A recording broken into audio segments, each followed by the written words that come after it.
اینم از خزانه مونا.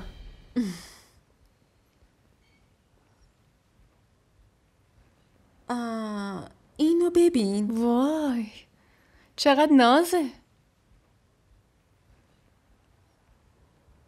کتاباتم که همش پخش و پلاست.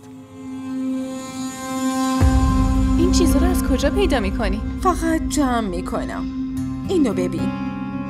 این خیلی قشنگه. خوبه؟ اون طلاییشو ببین. کیف پول شاهمیر چرا اینجا؟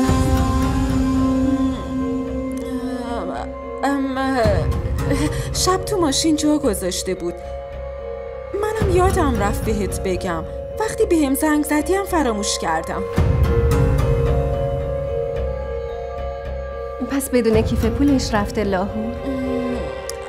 خب آره، شاهمیر بهم زنگ زد و گفت فکر کنم با یه دوستش رفته و با اون هماهنگ میکنه، بعد که برگشت میاد دنبالش. حالا که تو اومدی با خودت ببرش.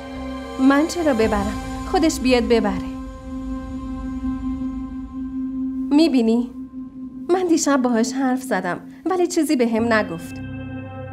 اگه میگفت کیفشو جا گذاشته اینجوری تعجب نمی کردم. تو یه جوری به من نگاه کردی انگار من دزدم و کیف شاهمیر رو دزدیدم. مونا این چه حرفیه؟ چرا کیفشو بدزدی؟ هنوز زود باش، دیر میشه ها. نمیخوای بری آرایشگاه؟ آره. پس یه چیزی نشون بدین که رنگ آبی هم توش باشه.